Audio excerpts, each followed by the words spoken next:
अस्सलाम वालेकुम एवरीवन। उम्मीद करती हूँ कि आप सब बिल्कुल ठीक ठाक होंगे, खुश होंगे अपनी अपनी ज़िंदगियों में। मेरा नाम है फातिमा और आज मैं आप लोगों को बनाना सिखाऊंगी शिमला मिर्च और आलू की रेसिपी।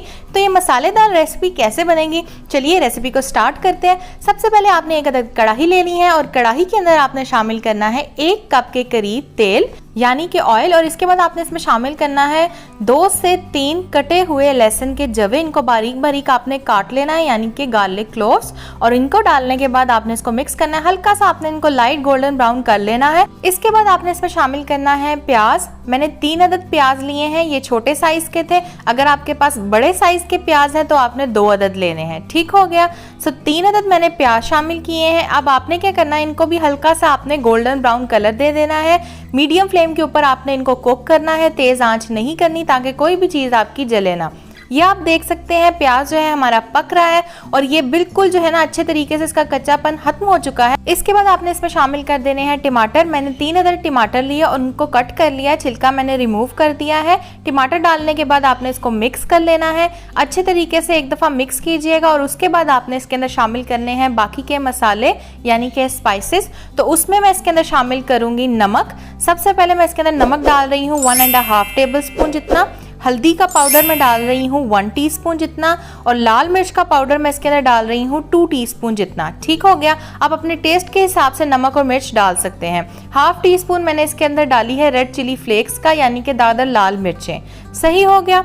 ये चीज़ें डालनी है और ये चीज़ें डालने के बाद आपने इसको मिक्स कर लेना है। अब इसको आपने 5 से 6 मिनट के लिए भूनना है। लेकिन यहाँ पे इससे पहले आपने क्या करना है, इसमें आपने कुटी हुई हरी मिर्च डाल देनी है। मैंने 2 अदद हरी मिर्चें ली, उनको कूट लिया और वो इसमें शामिल किया। कूटने से डालने से बहुत अच्छा इन्हेंस होता है इसका टेस्ट। आप काट के भी डाल सकते हैं बारीक बारीक, so it's up to you. अब यहाँ पे आपने इसको 5 से 10 मिनट के लिए कुक करना है ताकि मसाला अच्छे तरीके से आपका भुन जाए। और जब मसाला भुन जाएगा तो नेक्स्ट स्टेप क्या होगा वो मैं आपको बताऊंगी। सो ये पक रहा है, इसको हम पकने देंगे, दरमियानी आपने आंच रखनी है। अब आप देख सकते हैं तकरीबन इसको 7 से 8 मिनट हो चुके हैं और मसाला परफेक्टली भुन चुका है, इसका कलर भी चेंज हो चुका है, ऑयल भी ऊपर आ चुका है। सो अब यहाँ पे मैं इसके अंदर शामिल करूंगी शिमला मिर्च। अच्छा, इसके बाद आपने इसके अंदर शिमला मिर्च डाल देनी है। मैंने जो है यहाँ पे 3 पाव शिमला मिर्च ली है 2 किलो आलू के हिसाब से। अगर आप कम ले रहे हैं तो आप आधा किलो भी ले सकते हैं। आधा किलो शिमला मिर्च 2 किलो आलूओं के लिए भी परफेक्ट होती है। मैंने 3 पाव ली है, ठीक हो गया। आप जितना बना रहे हैं अपनी फैमिली के हिसाब से कीजिएगा, जितने आपकी फैमिली में मेंबर्स हैं उस हिसाब से इसको कट डाउन कर लीजिएगा, ठीक। अब यहाँ पे क्या करना है, आपने इसको शिमला मिर्च डालने के बाद इसको मिक्स किया मैंने। उसके बाद इसमें मैं डाल रही हूँ आलू तकरीबन ये 1.25 से 2 किलो के करीब आलू हैं जिनको मैंने कट कर लिया छोटा छोटा। और उसके बाद मैंने इसके अंदर शामिल कर दिया है। और आलू डालने के बाद आपने इसको मिक्स कर लेना है, अच्छे तरीके से चम्मच चला लीजिएगा ताकि मसाला जो है वो इवनली हर एक आलू और हर एक शिमला मिर्च के ऊपर लग जाए। और with the passage of time, थोड़ा टाइम गुजरेगा तो ये खुद ब खुद ही श्रिंक हो जाएगी साइज में। आप लोगों की आसानी के लिए मैं आपको फिर से बता देती हूँ कि मैंने यहाँ पे 2 किलो आलू लिए हैं, 3 पाव मैंने शिमला मिर्च ली है, ठीक हो गया। लेकिन अगर आप 1 किलो आलू की बना रहे हैं तब आपने क्या करना है, आपने 1.5 पाव शिमला मिर्च लेनी है। सो जो लोग कम क्वांटिटी में बना रहे हैं उनका भी मैंने सोल्यूशन दे दिया है, ठीक हो गया। सो ज़रूर ट्राई कीजिएगा इस रेसिपी को। अगर इसके अलावा आपने इससे भी ज़्यादा क्वांटिटी की बनानी है यानी कि 2 किलो से भी ज़्यादा, सो आप नीचे कमेंट डाउन कीजिएगा, मैं आपको रेशो बता दूंगी। और आपने क्या करना है, सारी चीज़ें डालने के बाद कढ़ाई में इसको मिक्स कीजिएगा। और मिक्स करने के बाद अब आपने इसको पकाना है।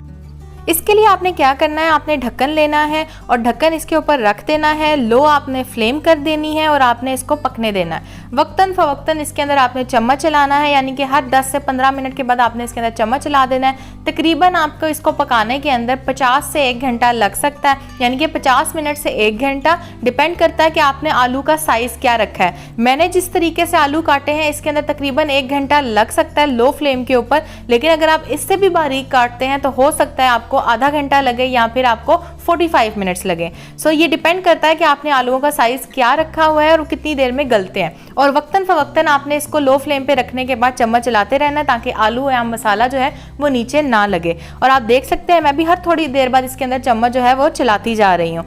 सो यहाँ पे आपने साथ साथ इसको चेक भी करते रहना है। थोड़ा सा आपने चम्मच के ऊपर लेना है और उसको इस तरीके से हाथों की मदद से या इसके अलावा आप छुरी की मदद से चेक कर लीजिएगा कि आलू जो है वो गले हैं कि नहीं। और शिमला मिर्च जो है वो तो इजीली गल जाएगी। ये आप देख सकते हैं मैं इसको चेक कर रही हूँ तो इसमें थोड़ी सी कसर रह गई है। सो मजीद मैं इसको 5 मिनट के लिए कुक करूंगी। लेकिन एंड आ चुका है तो इसलिए एंड पे आपने क्या करना है, जब इसको 5-6 मिनट रह जाएंगे तब आपने इसके अंदर डालना है धनिया और जीरा पाउडर। धनिया और जीरा पाउडर अगर आपके पास अलग अलग है तो आपने 1 टीस्पून ईच, यानी कि हर दोनों चीज़ों को आपने 1 छोटी चम्मच डालना है। अगर आपके पास कट्ठा मिक्सचर बना हुआ है, खट्टा पाउडर है, तो आपने 1 चम्मच डाल देना है मिक्स। ठीक हो गया।